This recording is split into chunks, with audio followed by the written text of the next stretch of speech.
I got a 2003 Ranger, Ford Ranger. Mine is a standard shift, and I'm going to change the starter today. And the reason why is because one day recently when I tried to start it, thankfully I was at home, turned the key and nothing happens. The lights come on the dashboard, but the starter did not crank, and kept trying it over and over and over again. Nothing would happen. So I ended up going underneath the car and taking a screwdriver and jumping the starter terminals on the solenoid, and the starter cranked. So then I went back inside, put it or turned the key on, and then went back outside, hit the solenoid again with the screwdriver, and it cranked up and it was sitting there running. So after that it kept starting and starting again. Hasn't failed to start, but next time it does that I might not be at home. It might be snowing or raining or something, or I'm in a place where I can't just jack it up and check that. So I'm going to show what I did to test the starter, and then we'll change the starter and then show you how I changed the starter. The reason I mentioned that my truck is a standard shift is because to do this test you have to make sure that it is in neutral, because doing this will crank the starter regardless of whether you're pushing the clutch in or not. You're bypassing all of that. Now, I looked on YouTube for other possible reasons why the thing didn't crank, and I found out there's a whole bunch of places that energized wire on the solenoid goes through before it makes its way down to the starter.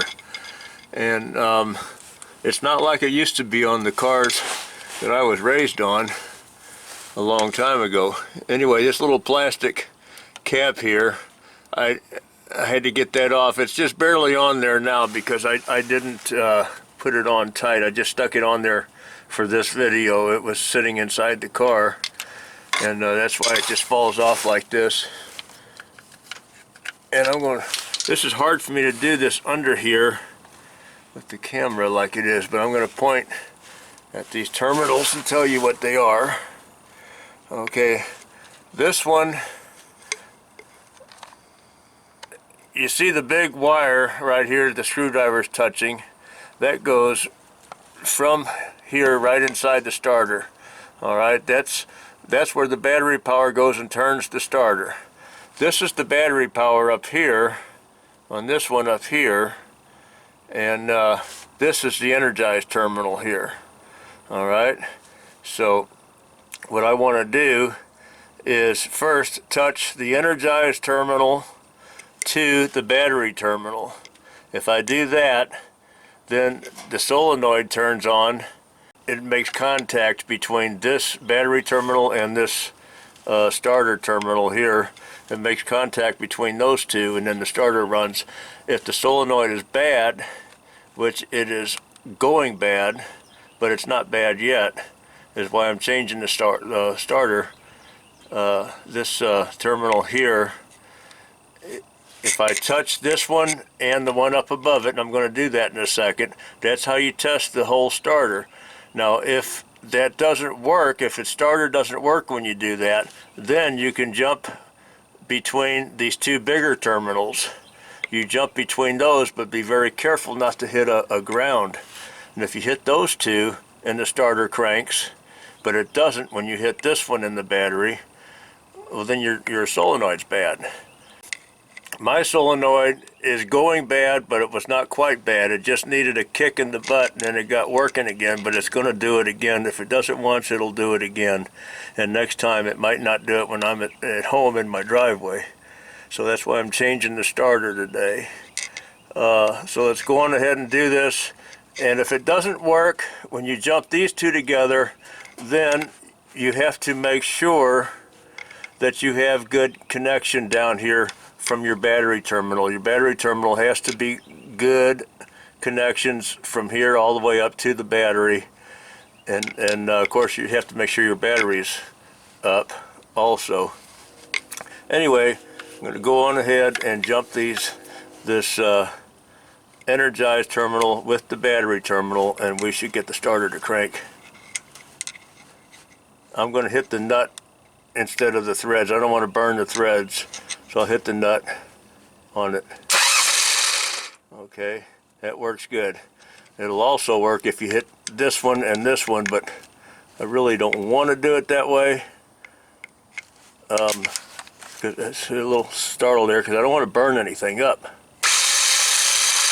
See there, now we're bypassing the solenoid. We had a lot more amperage. That's why it left that little burn mark on the nut there. Okay, let's go on ahead and take the starter down.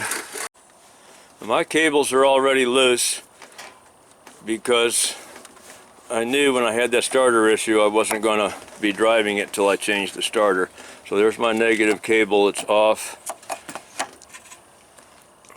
And these are not original, that's why they look like they do, because the original ones went bad and I replaced them with these. Alright, this starter, this new starter, has this warning sign, says do not take this off. Well, I'm going to, because I don't have room to do what it says to do under there where it is.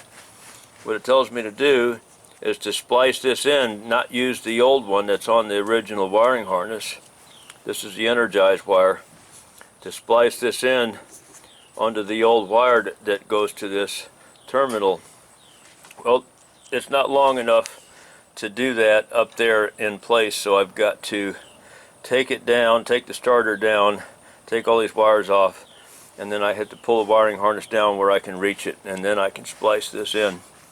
So apparently there's an issue with this wire going bad underneath the motor there and keeping the starter from working. So I don't know if that's an issue with mine or not, but could be why it didn't start. Take a lot of testing to find out exactly what's wrong. The starter was on this car when I bought it. It's got over 200,000 miles on it now. That's possibly the original starter. I don't know. If it is, then it's time to change it anyway. Okay, 10 millimeter gets this energized nut broke loose. 12 millimeter on the two bigger ones. And I can't do it with the camera in my hand because I'll be blocking the work light. I had to move my other car over there to block the direct sunlight. Direct sunlight was coming right in my eyes, and it's a whole lot brighter than my work light, and I couldn't really see what I was doing. So I had to move the car to block the sunlight. So keep that in mind when you're set up to start working. So if you're going to have an issue with sunlight in your eyes, try to park your car where you don't have to deal with that. Got that wiring harness down. Just those two. The one bigger nut was 12 millimeter, the smaller one was 10. I got that down, and now I can replace this wire here down here. Now I don't know if the directions, it says don't take it off. Well, you have to take it off. I think it's just referring to don't take it off and throw it away and reuse the old one. So you got to take it off to put to do this job. So anyway, after that we only got these 3 bolts up here. It looks like it's all we got to do is take those off and the starter comes right down, I think. Another thing you want to do, especially on this battery cable wire, you won't see it so much on this little one because it doesn't really pull a lot of amps, but the battery cable does. And so you want to look for any kind of discoloration, what looks like it might have been getting hot on both sides of this, and on the wires here where they go into the wrap here, the heat shrink wrap. You want to make sure that all of this is secure and not getting loose and corroded and giving a bad connection. So something, a drip of something here. I don't know if something got hot and melted or if that's some kind of glue somebody put on there. I'm probably going to peel this back and have a closer look at that before I put this back together. 13 millimeter for those 3 bolts in the back that hold the starter on, and I'm going to put a rag underneath the starter before I take the last bolt out and just hold it up there. I'm going to grab a rag because it's full of oil. Starter came right out, didn't have to fish it around anything. It just, there's plenty of room on this car to get it out. Well, like I said a minute ago, I am going to peel this protective harness, this whatever they call this thing that's on there. I'm going to peel the tape and that thing back, and I'm going to check out this wire, and I'm going to go ahead and replace it because I'm doing a video on this, so I'm going to show how to do that part as well, or the way I would do it. The directions don't really say a whole lot other than just splice it in there. In order to be able to reach this, I fished this wiring harness out here in front of this cross member on the truck there. It's out here in front by the rack and pinion steering, and I got it down this way so I can actually get a hold of this wire back here and cut it off and splice it. So I'm going to cut it down here and do that, and then I'm going to crimp this new one on there like it said, but I'm going to solder it also. You guys have seen me do electric work on vehicles before. You might remember I just really hate crimping anything and just leaving it, unless it's like under a dashboard or something I might, but outside I always want to solder that.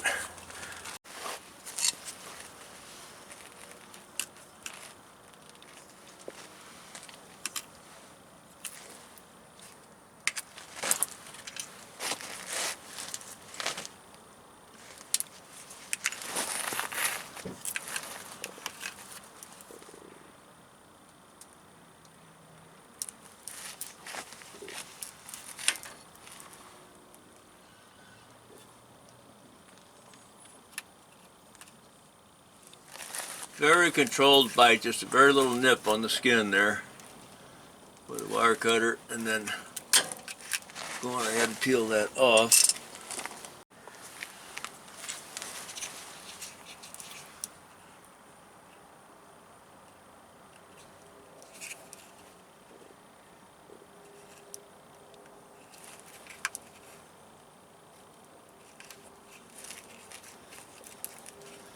Yeah, careful to try to make sure you get all the strands in there as much as possible.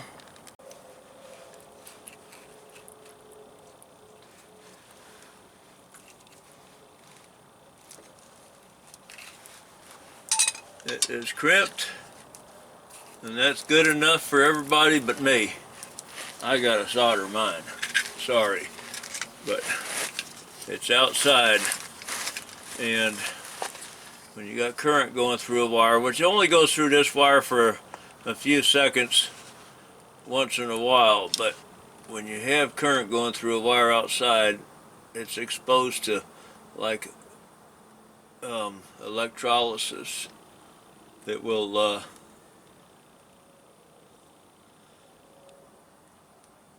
corrode real easy.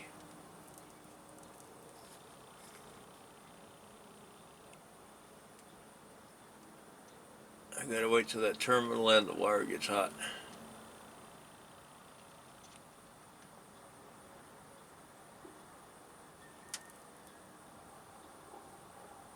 Might take a minute.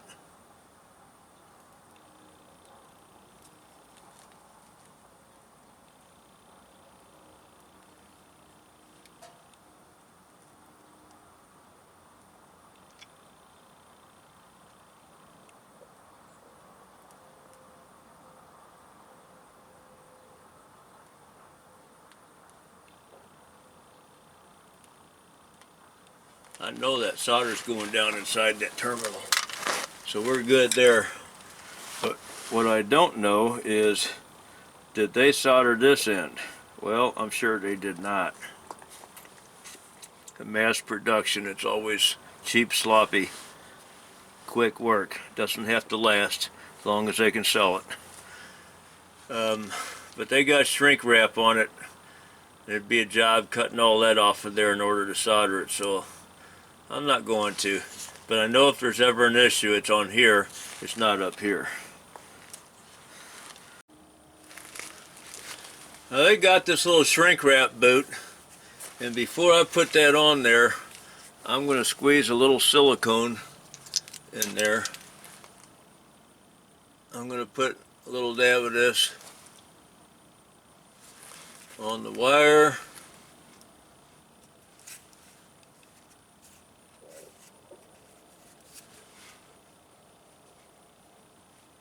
And inside the end of this boot.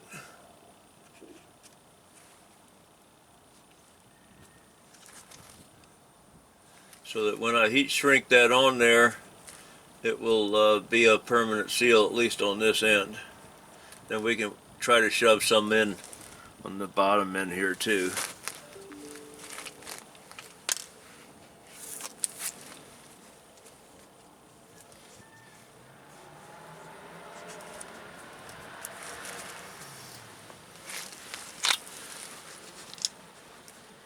I'm not going to use a heat gun, I'll just use this soldering iron to try to do that. Close that down on there with this carefully.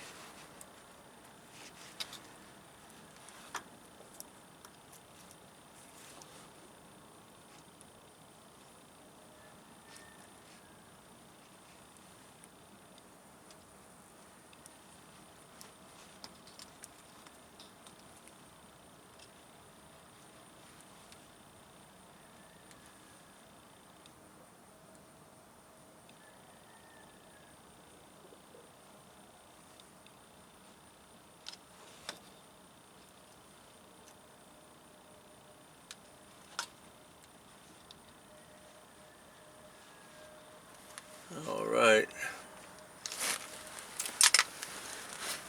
Now I'm going to put that wire back through on the other side where the starter goes. Put it back over this thing here on the other side. The glue is not going to dry very quickly because I'm taping this thing up while the glue's still wet.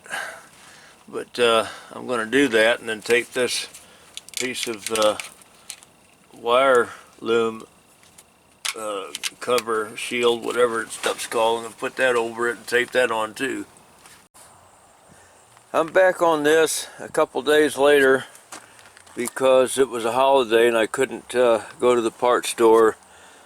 And anyway, I had to take that starter back that I bought, and I had already taken this wire off of it and installed it. What I did not realize was that the solenoid was like a mirror image of this one.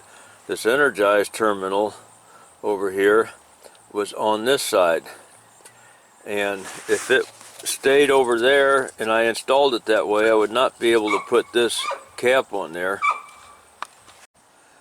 And the other problem would be I would have to install these wires holding the starter with one hand and installing these wires with the other hand. I could not put the starter in place and bolt it down and install the wires like I can with this over here, because if this is over here on this side, then I'm not able to reach it to put the wire on it. So I had to take it back down, take it back to the parts store when they opened up again after the holiday. They did not have the right one. I got on the internet and hunted around, went to another parts store. The picture of their starter had it like this, but the starter was backwards when I got to the store. The solenoid was over, the energized was on this side. I went to another parts store. They had the right one. Their picture on their computer showed it wrong, but the starter was right. So either the starter's right and the picture's wrong, or the picture's right and the starter's wrong. I got this at a Napa store and it's right. It fits. So as long as it starts and runs, then we're good. So I'm going to go on ahead, and I really don't need to finish the installation because you just put it back together the way it came apart. It's real self-explanatory. I did show, of course, earlier how to install this wire. I'm going to take this off of here and save it. But so anyway, that's probably enough for this video. I don't know what else I need to do on it. I'm just going to go ahead and put this on, and then we'll call the video done. So unless something else comes up, thanks for watching.